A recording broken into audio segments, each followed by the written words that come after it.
오늘 우리들에게 주신 하나님의 말씀, 신약성경 야고보서 1장 1절부터 4절까지 말씀입니다.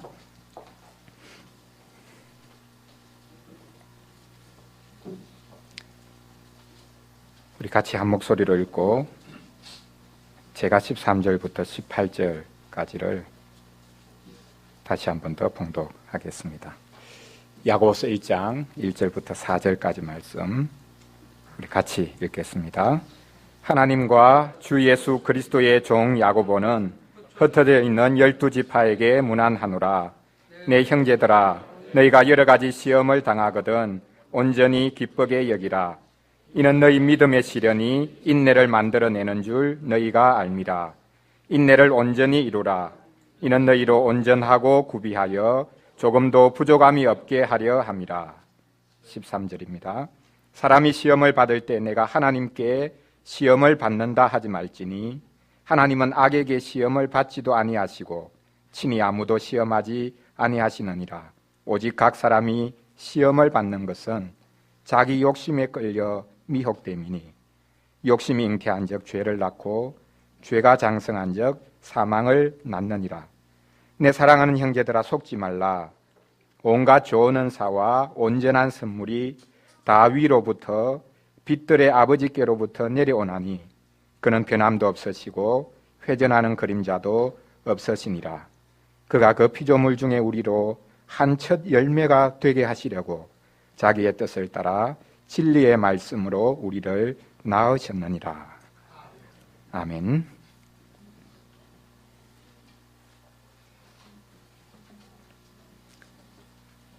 북유럽 스웨덴의 수도 스톡홀름에는 세계에서 고문당한 사람들을 전문적으로 치료하는 병원이 있습니다. 병원 측은 고문의 후유증으로 고생하는 전 세계 사람들을 치료하면서 놀랍게도 그들 모두에게 공통점이 있다는 사실을 발견했습니다. 그들 대부분은 고문을 당한 피학 정세가 발전하여 고문한 사람을 존경하거나 좋아하게까지 되는 정상에 이르렀다는 것입니다. 이것을 스톡홀름 증후군이라고 부릅니다. 다른 말로는 피고문자 정세라고 부르기도 합니다. 이럴 수가 있습니까? 끔찍한 고문을 당했는데 자기를 고문한 사람을 존경할 수 있겠습니까? 그리고 그 고문자를 좋아하게까지 될 수가 있겠습니까? 이게 사람입니다.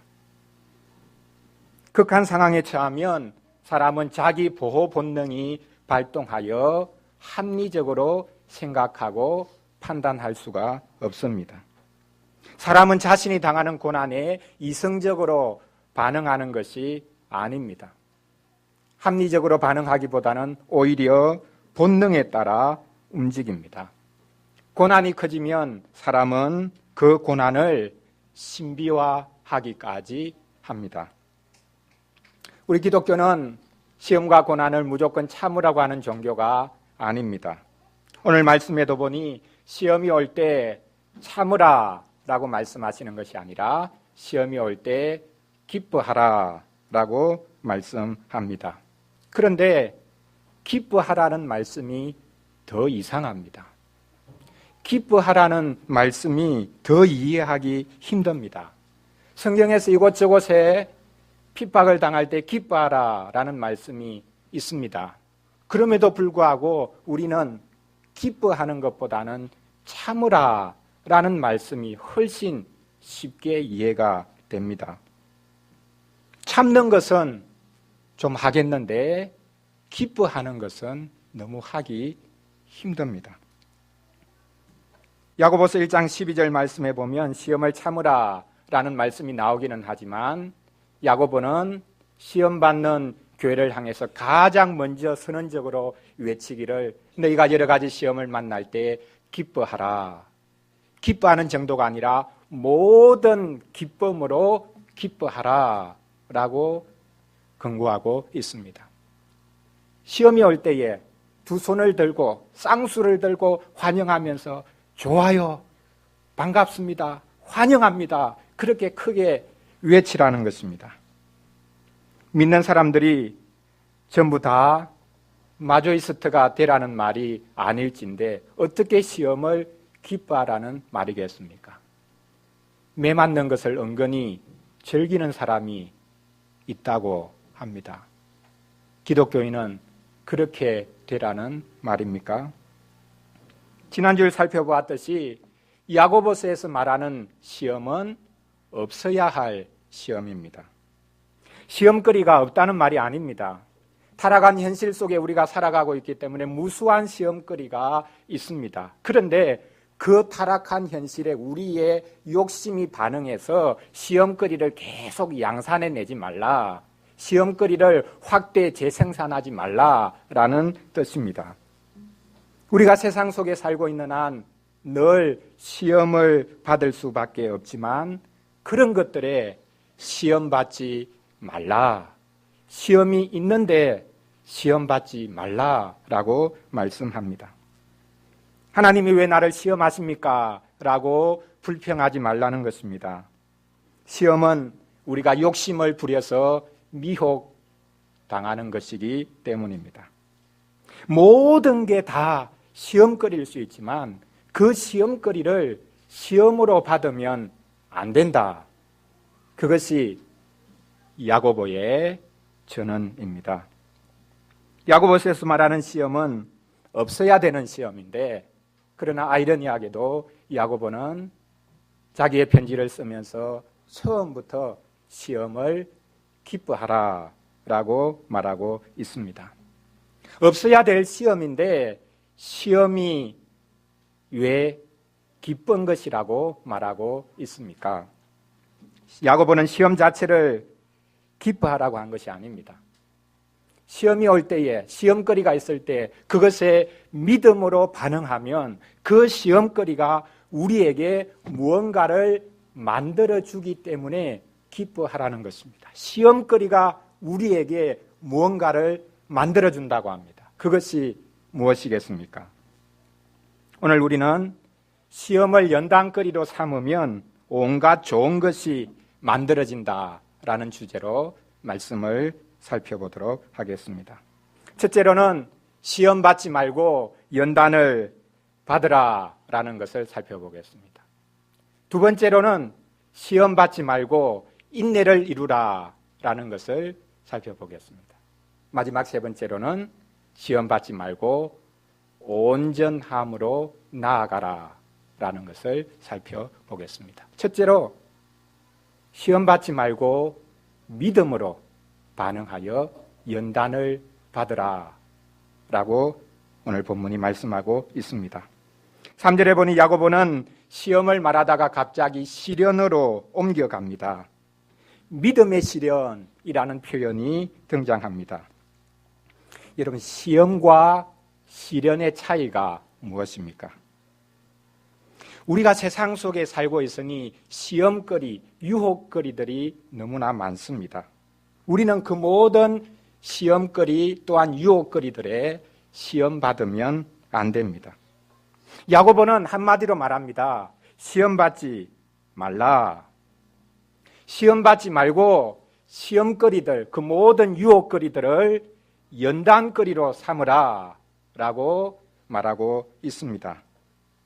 야고보는 시험받지 말라, 시험거리가 있지만, 분명히 그거 있지만 모든 게 다 시험거리지만 시험받지 말라. 그러면 어떻게 하라는 것입니까? 대신에 시험받지 말고 시련을 받으라, 연단을 받으라 라고 말씀하고 있습니다.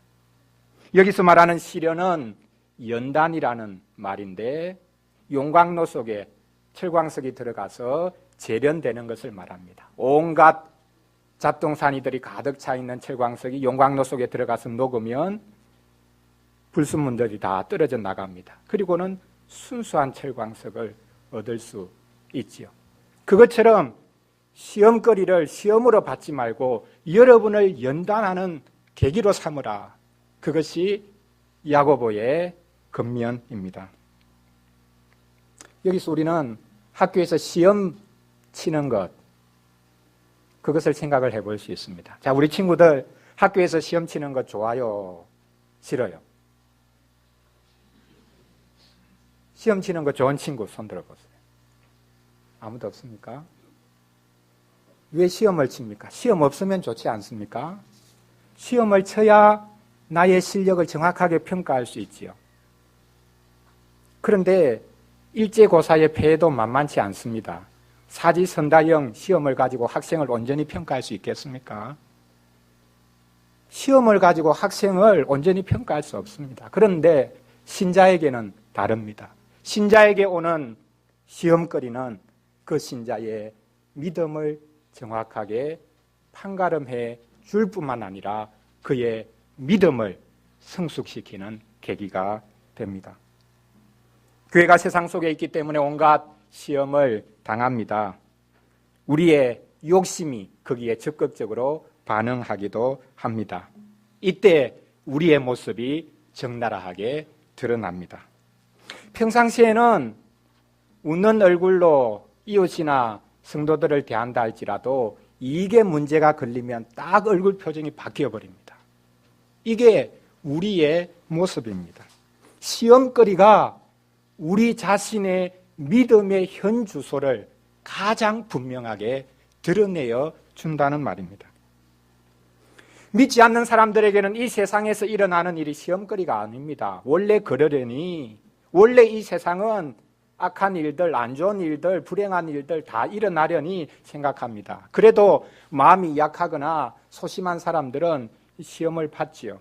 그러나 이 세상의 모든 시험거리들, 그것을 그들이 보고 또한 시험을 받기는 하지만 그것을 통해 죄를 볼 수는 없습니다. 신자는 자신에게 닥치는 시험거리를 통해 자신의 욕심을 봅니다. 자신의 죄를 봅니다. 신자에게 오는 시험거리는 그 신자에게 믿음이 있냐 없냐 그것을 분간하기 위해서 가져다 주는 것이 아닙니다. 신자에게 오는 시험거리는 없는 시험을 일으켜주기 위해서 오는 시험이 아닙니다. 성례처럼 시험거리는 우리에게 있는 믿음을 더 굳세게 해주고 강화시켜 주기 위해서 오는 것입니다. 우리의 믿음을 새롭게 하기 위해서 시험거리들이 있습니다. 그래서 시험거리들의 시험 받지 말고 그것을 연단거리로 삼으라. 그것이 야고보 선생이 우리에게 들려주는 권면입니다. 지난주일에 살펴보았던 아브라함의 경우를 다시 한번 생각해 보겠습니다. 하나님께서 아브라함에게 독자 이삭을 죽여서 제사로 드리라고 했습니다. 처음에 아브라함은 도무지 이해가 되지 않았을 것임에도 불구하고 하나님께서 자신에게 악을 행하는 분이 아니다라는 것을 알고 믿고 있었기에 순종하려고 합니다. 처음에는 하나님이 비밀 속에 가려져 있었습니다. 그러나 마지막에 보니 비밀 속에 가려졌던 하나님, 그분의 뜻과 장차 하나님이 펼쳐질 계획을 아브라함은 알게 되었습니다. 칼로 자기 아들 이삭을 죽이려고 했을 때 하나님께서 급하게 부르시지. 아브라함아, 아브라함아, 그만두라. 내가 이제 너가 나를 경외하는 줄 알았다. 자, 하나님께서 그 마지막 순간에 너가 나를 경외하는 줄 알았다. 그러면 그전에는 몰랐다는 말입니까? 알았습니다. 그전에도 하나님 아셨습니다.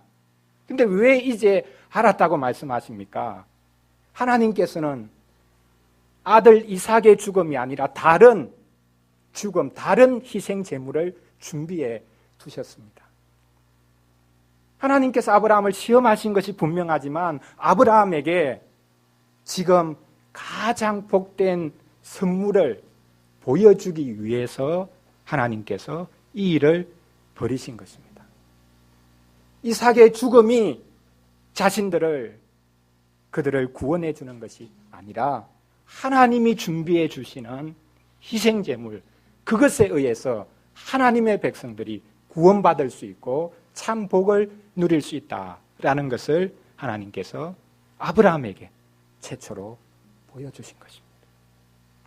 그래서 그 장면에서 아브라함은 장차 자기 백성을 위해서 희생하실 하나님의 독생자 예수 그리스도를 보는 영광을 누리게 된 것입니다.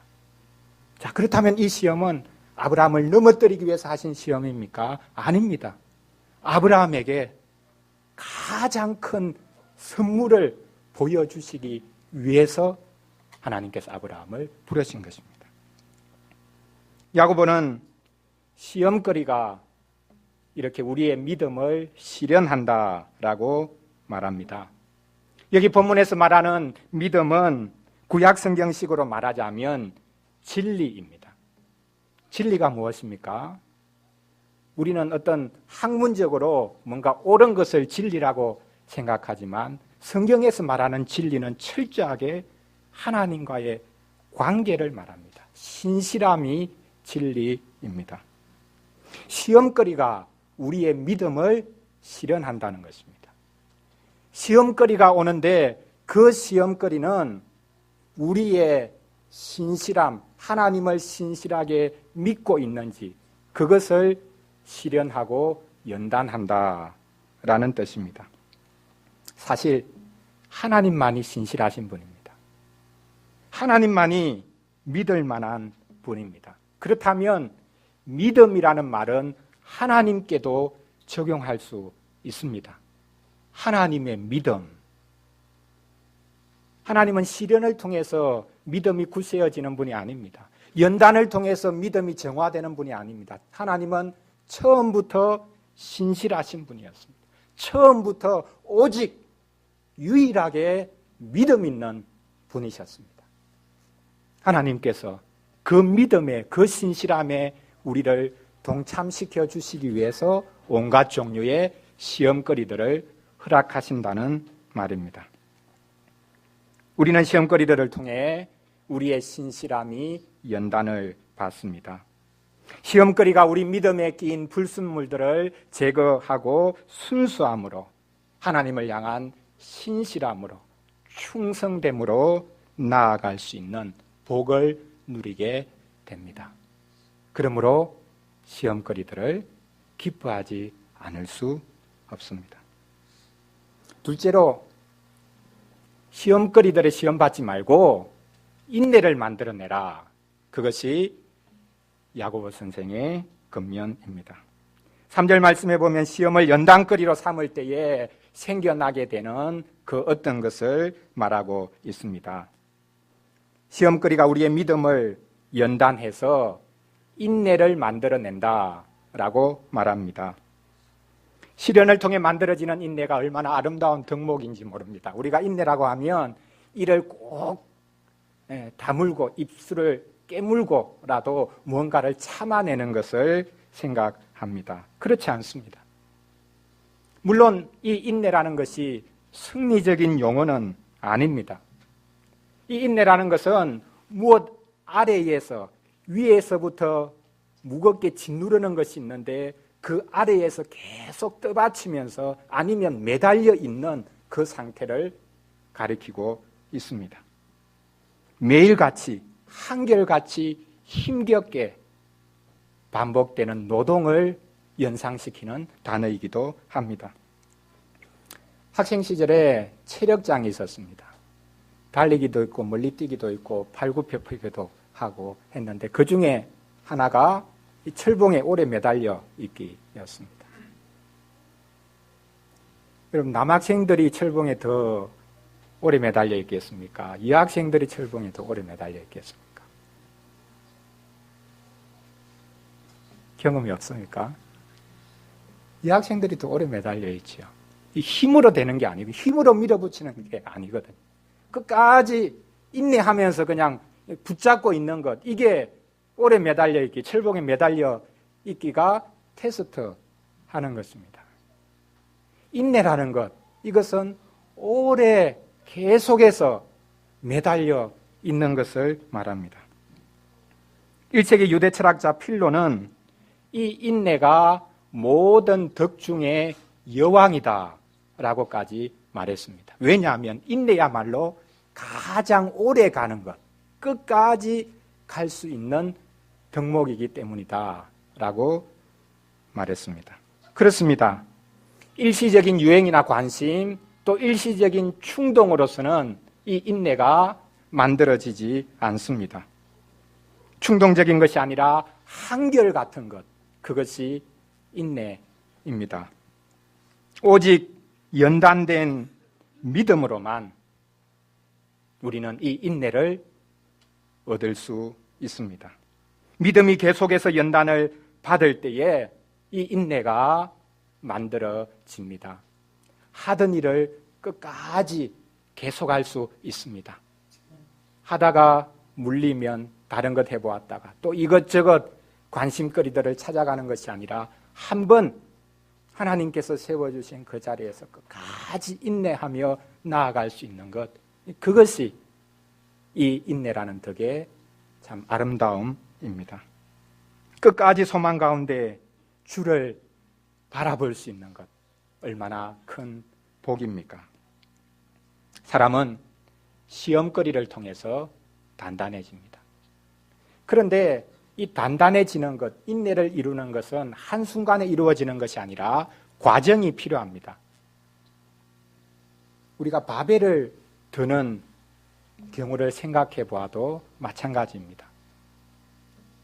욕심이 있는 사람은 한순간에 자기가 들 수도 없는 무거운 것을 들어보려고 애를 쓰다가 허리를 다칩니다. 평생 고생합니다. 자기가 감당할 수 있는 작은 것부터 시작하죠. 그래서 한 달이 가고 두 달이 가면 조금씩 더 무거운 것들을 들어나갈 수 있습니다. 근력이 생기는 것입니다. 한순간에 되는 것이 아니죠. 몇 달이 필요할 수도 있습니다. 그것처럼 인내라는 것은 한순간에 이루어지는 것이 아닙니다. 세상적으로 말해도 겸손한 사람이 되기 위해서는 얼마나 많은 수치와 모욕을 겪어야 하는지 모릅니다. 인내라는 이 성품이 한순간에 이루어지는 것이 아니라면 도대체 무엇이 인내를 잘 만들어낼 수 있는 것이 되겠습니까? 시간이야말로 인내를 만들어내는 장본이라고 말해야 하겠습니까? 야고보 당시에 헬라 사람들은 이 시간이야말로 모든 것의 심판자라고 생각했습니다. 시간이라는 것은 어느 한쪽이 지나치게 발달하면 반대편의 모습을 일으켜서 적절하게 균형을 잡아준다고 생각했습니다. 그래서 시간이 모든 것을 심판한다. 시간을 의인화시켜서 말했습니다. 시간이 만물을 심판하는 존재일 뿐만 아니라 시간이 사람을 만드는 존재다. 사람은 시간에 의해서 만들어지는 존재다라는 생각이 이래서 나왔습니다. 그런데 이런 생각은 이상적인 생각에 불과합니다. 시간은 사람을 순하게 만들기도 하지만 사람을 모질게도 만들기 때문입니다. 사람은 시간을 통해 그다지 큰 유익을 받지 못할 때가 많습니다. 그러면 이번에 다시 한 번 더 욥의 경우를 생각해 보겠습니다. 욥이 인내했습니다. 시험을 견디고 이겼습니다. 그의 인내가 어디로부터 나온 것이겠습니까? 야고보서 5장 11절 말씀에 보면 바로 이 욥에 관해서 말씀하고 있습니다. 보라, 인내하는 자를 우리가 복되다 하나니 너희가 욥의 인내를 들었고 주께서 주신 결말을 보았거니와 주는 가장 자비하시고 긍휼히 여기시는 이시니라. 욥이 인내했습니다. 그래서 마침내 그 시험을 이겼습니다. 그러면 어떻게 인내할 수 있었습니까? 하나님께서 자신을 나타내 보여주셨기 때문입니다. 마지막에 하나님이 나타나셔서 내가 하는 일을 보라 그러면서 하늘에서 비와 이슬이 내리는 것, 그것을 누가 주관하고 있느냐? 짐승들이 새끼를 베고 그것을 잉태하고 나중에 출산까지 하는 그 모든 과정을 누가 주관하고 있느냐? 사람이 했느냐? 네가 그것을 관장하고 지켜본 적이 있느냐? 하나님께서 모든 것을 주관하고 계신다라는 것을 보이셨습니다. 그래서 욥이 마지막에 고백하죠. 하나님은 모든 일을 주관하시는 분이군요. 지금까지는 제가 귀로만 하나님에 대해서 들었는데 이제는 하나님을 봅니다. 이제는 하나님이 행하시는 것, 그것이 보입니다. 저에게 주신 시험, 이것도 저를 넘어뜨리기 위한 것이 아니라 하나님의 그 대의를 위해서 저를 내세우신 것을 제가 이제는 알겠습니다. 욥이 어떻게 인내할 수 있었습니까? 하나님이 가장 자비하시고 긍휼이 많으신 분임을 보이셨기 때문에 욥은 불평도 하곤 했지만 마침내 그는 하나님을 온전히 받을 수 있었습니다. 인내력 때문이 아닙니다. 하나님의 자비와 긍휼 때문입니다. 우리가 인내할 수 있는 것은 그 인내의 원천은 하나님의 자비와 긍휼로부터 나온다라고 말해야 할 것입니다. 마지막 세 번째로 시험거리가 있을 때 시험 받지 말고 온전함에 이르라 라는 말씀을 생각해 보겠습니다. 오늘 본문 4절 말씀해 보면 시험거리를 연단거리로 삼아 이르러야 될 목표에 관해서 말씀하고 있습니다. 하나님께서는 신자로 하여금, 교회로 하여금 다른 사람들보다, 다른 단체들보다 조금 더 나아지라 라고 말씀하지 않습니다. 다른 사람들보다 도덕적으로 좀 더 나은 사람이 되라고 우리에게 요구하시는 것이 아닙니다. 우리에게 좀 더 참을 수 있는 사람이 되라, 그렇게 요구하시는 것도 아닙니다. 하나님은 우리에게 온전함을 기대하십니다. 구약 성경에서부터, 구약 시대 때부터 하나님께서는 자기 백성을 부르셔서 하신 말씀이 내가 거룩하니 너희도 거룩하라 라고 말씀하셨습니다. 내가 온전하니 너희도 온전하라 라고 말씀하셨습니다. 그런데 오늘 본문에서 드디어 하나님이 요구하신 그 거룩, 그 온전을 이룰 때가 왔다라고 말씀하고 있습니다. 야고보는 온전함을 말하기 위해 세 가지 표현을 사용합니다. 먼저 첫째는 말 그대로 온전함이라는 단어입니다. 여기서 말하는 온전함은 도덕적으로 아무런 흠이 없는 상태를 말하는 것이 아닙니다. 고정된 상태가 아니라 성숙하는 것, 열매를 맺어가는 것, 그것을 가리킵니다. 장성한 상태로 나아가는 것을 말합니다. 야고보서 3장 2절에서 야고보가 믿는 이들의 모습, 교회의 모습을 솔직하게 말합니다. 우리는 다 실수가 많은 자들이다. 그렇습니다. 믿는 우리는, 또한 교회는 실수가 많고 넘어지고 비틀거리는 자들입니다. 그럼에도 불구하고 신자는 성숙을 향해 나아가고 있습니다. 열매를 맺어가는 자리에 서 있습니다. 완벽주의는 잘못된 것입니다. 완벽주의는 자기도 힘들고 자기 주위에 있는 가족들, 주위에 있는 사람들을 참 힘들게 합니다. 자신이 완벽을 추구하니 다른 사람들에게도 완벽을 요구합니다. 그러므로 완벽주의는 잘못된 것입니다. 신자는 완벽을 추구하는 자들이 아니라 성숙을 향해 나아가고 하나님이 기뻐하시는 열매를 맺어가는 사람입니다. 성공이 아니라 열매가 그의 성숙을 나타내어 줍니다. 두 번째 표현은 구비함이라는 표현입니다. 이것은 흠잡을 데 없는 상태를 가리킵니다. 이 용어는 의학적인 용어인데 신체적으로 건강한 상태, 건강해서 무엇이든지 할 수 있는 그런 신체의 상태를 가리킵니다. 우리는 이 구비되었다, 조금도 흠잡을 데가 없다라는 것을 생각하면 금방 하나님께서 기뻐하시는 제물, 그 상태를 우리 머릿속에 떠올릴 수 있습니다. 하나님께 드리는 제물은 흠잡을 데가 없어야 합니다. 상한 것이어서는 안 되고 눈먼 것이어서는 안 되고 터진 것이 있어서도 안 됩니다. 하나님께서는 흠잡을 데 없는 재물을 받으십니다. 구약 성경 마지막 성경인 말라기서 1장 8절에도 보면 하나님께서 바로 이것을 경고하셨습니다. 만군의 여호와가 이르노라 너희가 눈먼 희생 제물을 바치는 것이 어찌 악하지 아니하며 저는 것 병든 것을 드리는 것이 어찌 악하지 아니하냐. 이제 그것을 너희 총독에게 드려보라. 그가 너를 기뻐하겠으면 너를 받아주겠느냐. 흠잡을 데 없는 것을 하나님께 드려야 되는데 온갖 흠이 가득 찬 것으로 하나님 앞에 드리는 것, 그것을 하나님이 받을 수가 없다고 하십니다. 흠이 있는 것은 부족한 것이 아니라 악한 것입니다.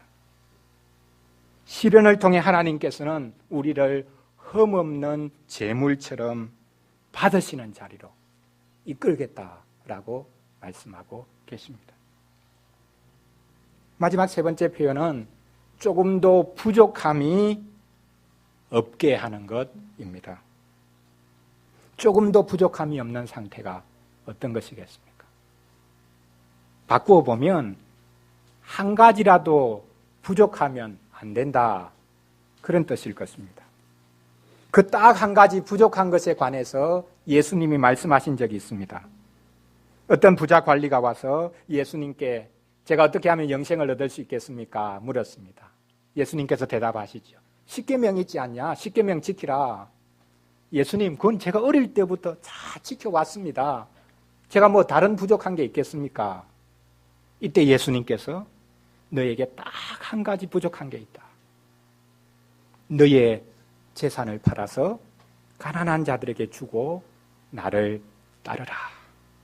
그랬더니 이 부자 관원이 자기 재산 때문에 걱정이 되어서 염려가 되어서 이것 놓을 수가 없어서 예수님을 떠나가 버립니다. 본문에서 말하는 부족함이 없다라는 것은 바로 이 부자 관원의 딱 한 가지 부족하였던 것, 그것의 반대 상태, 아니 그것이 온전히 채워진 상태를 말합니다. 주님이 보시는 부족함이 무엇이겠습니까? 그것만 있으면 내가 잘 살 수 있겠다 생각하는 것. 지금 나에게 그것만 있으면 내 사는 것에 부족함이 없겠다 생각하는 것. 그게 실은 하나님 보시기에 부족한 것입니다. 부족한 것으로 드러나는 것입니다. 그 사람은 나를 도와줄 거야 믿고 있는 것, 그 생각이야말로 하나님 보실 때 가장 부족한 생각이다 라고 말씀하십니다.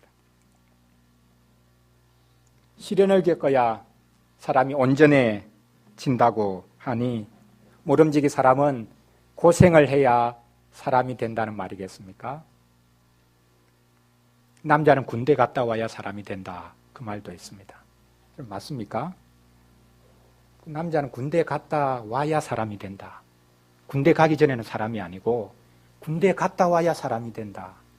맞습니까? 아닙니다. 군대 갔다 와서 버리는 사람들이 많습니다. 군대 갔다 와서 많은 사람들이, 많은 남자들이 이상하게 변합니다. 몸은 좋아질지 모르겠는데 그 이상한 군대 문화에 영향을 받아가지고 사회 전체가 그 군대 문화가 지배하는 그런 모습을 볼 수 있지 않습니까? 왜 시험거리를 통과해야 온전해지고 구비해지고 부족함이 없게 된다라고 말씀하고 있습니까? 여기 4절을 좀 풀어보자면 이렇습니다. 인내가 온전한 효력을 내도록 하십시오. 그리하면 모든 면에서 부족함이 없게 될 것입니다. 온전히 인내해야 온전해진다 라는 말입니다. 이 말은 돌고 도는 말 아닙니까? 어떤 사람이 물었습니다. 어떻게 하면 온전해집니까? 물었더니 답을 하기를 온전해지면 온전해져요. 다람쥐 쳇바퀴 도는 것, 어떻게 온전해진다는 말입니까? 온전해져라. 그럼 온전해진다. 인내를 온전히 이루라. 그럼 온전해진다. 도대체 어떻게 인내를 온전히 이룰 수 있다는 말입니까? 우리는 외부로부터 오는 온전함을 받아야 할 자들입니다. 내 속에서 뭔가 온전함이 이루어질 수가 없습니다. 어려움이 많다고 해서 사람이 온전해지는 것도 아닙니다. 어려움이 사람을 버릴 수도 있습니다. 성격을 망가뜨릴 수도 있습니다. 외부로부터 오는 온전함을 우리는 받아야 될 자들입니다. 제가 읽었던 야고보서 1장 17절 말씀에 보면 바로 이 외부로부터 오는 온전함을 소개하고 있습니다. 그러므로 오늘 본문 4절의 온전함은 바로 이 17절의 온전함의 빛에서 바라보아야 합니다. 무엇이라고 말씀합니까? 온갖 좋은 은사와 온전한 선물이 다 위로부터 빛들의 아버지께로부터 내려오나니.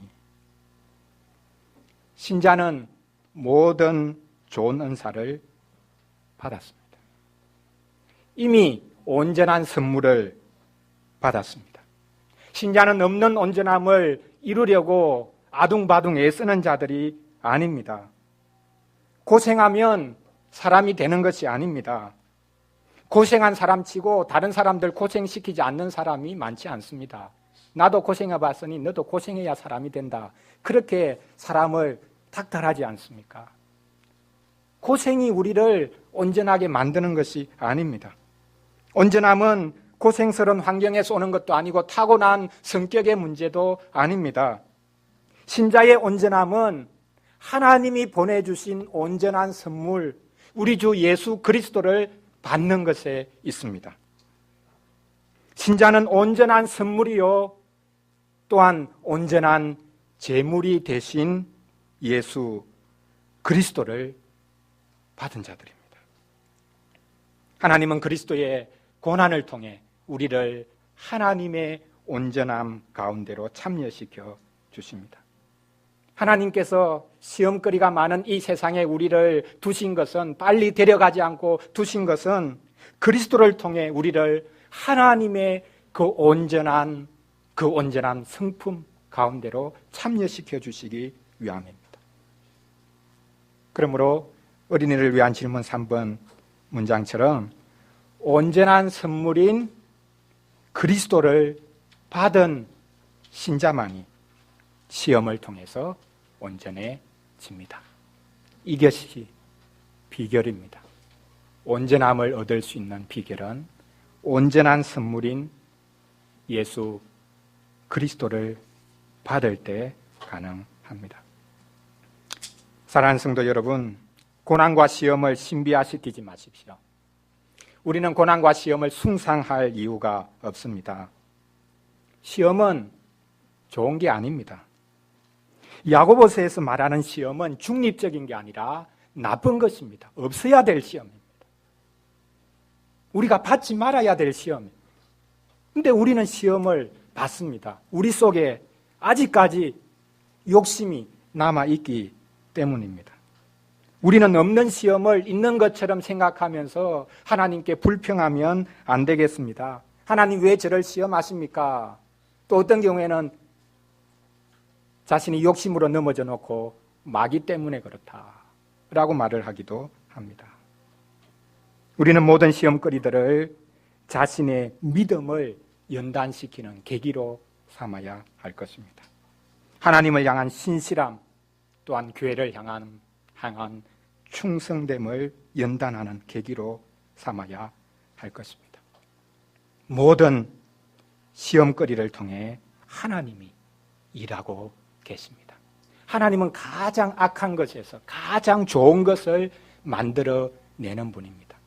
실은 시험이 뭘 만드는 게 아니라 하나님이 시험거리를 이용하셔서 우리에게 좋은 것을 만들어 나갔습니다. 하나님은 가장 부정적인 시험거리를 통해 가장 긍정적인 구원을 이루어 내시는 분입니다. 시험거리도 하나님의 손안에 있습니다. 하나님께서 시험거리를 사용하시니 우리는 기뻐하지 않을 수 없습니다. 4절을 다시 보십시오. 우리로 하여금 인내를 온전히 이루라고 하십니다. 그리고는 하나님께서 온전하고 구비하여 조금도 부족함이 없게 만드신다 라고 말씀하고 있습니다. 우리로 하여금 너희들이 인내를 온전히 이루라 라고 하시고는 그냥 던져놓지 않고 내가 그 모든 시험거리를 통해 너희로 하여금 온전하고 구비하고 조금도 부족함이 없도록 내가 돕겠다라고 말씀하십니다. 이게 복입니다. 신자에게는 시험거리조차 복입니다. 하나님의 도우심으로 그 시험거리가 우리의 믿음을 연단시키니 기뻐하지 않을 수 없습니다. 그리스도의 언덕으로 말미암아 시험거리가 우리 속에 끝까지 견딜 수 있는 인내라는 덕을 만들어내니 기쁠 수밖에 없습니다. 시험거리가 계속되지만 성령께서 우리의 마음을 어루만져 주셔서 그리스도의 온전함에 동참시켜 주시니 우리는 기뻐할 수밖에 없습니다. 여러분 걱정하지 마십시오. 하나님은 악에게 시험받는 분이 아닙니다. 악한 자 마귀에게 하나님이 시험을 받아서 우리를 그 마귀에게 넘겨주시는 분이 아닙니다. 그리고 하나님은 스스로 우리를 시험하는 분도 아닙니다. 자, 저 성도가 저 교회가 진짜 나를 의지하는지 보자. 그렇게 꼬꾸랑한 마음으로 한번 내가 테스트 해보아야지. 넘어뜨리기 위해서 우리를 하나님이 시험하는 것이 아닙니다. 시험거리가 넘쳐남에도 불구하고 야고보서에서는 시험이 없다라고 말하는 이유가 있습니다. 그것은 하나님께서 그 모든 시험거리들을 선으로 바꾸어 주시기 때문입니다. 로마서 7장 28절에서 말씀하지 않았습니까? 우리가 알거니와 하나님을 사랑하는 자, 곧 그 뜻대로 부르심을 입은 자에게는 모든 것이 합력하여 선을 이루느니라. 하나님께서는 모든 시험거리들을 다 사용하셔서 우리를 온전함에 이르도록 하십니다.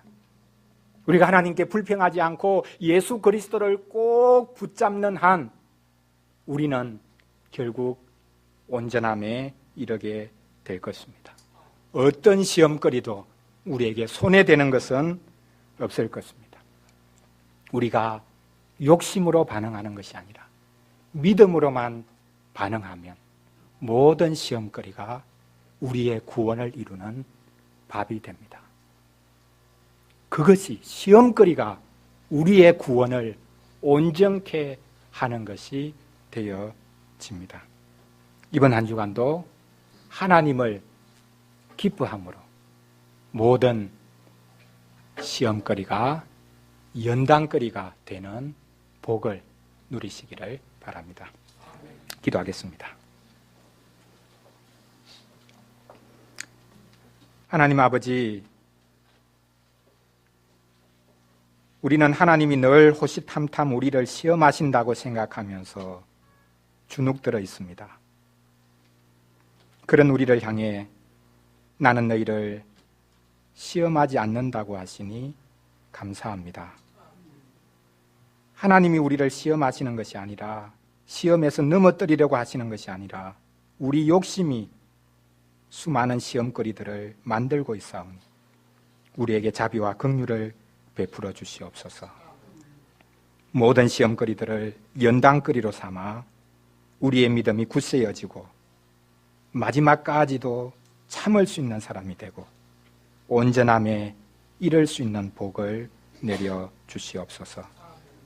우리 주 예수 그리스도께서 하나님을 온전히 신뢰함으로 모든 시험을 참고 이겨주신 것을 저희들에게 선물로 또한 받고 누리게 해주시니 감사합니다. 하나님을 불평하고 교회를 불평하고 이웃을 불평하는 저희들을 불쌍히 여겨주셔서 이번 한 주간도 모든 시험거리들을 우리의 구원을 이루는 밥으로 삼을 수 있도록 도와주시옵소서. 우리 주 예수 그리스도 이름으로 기도합니다. 아멘.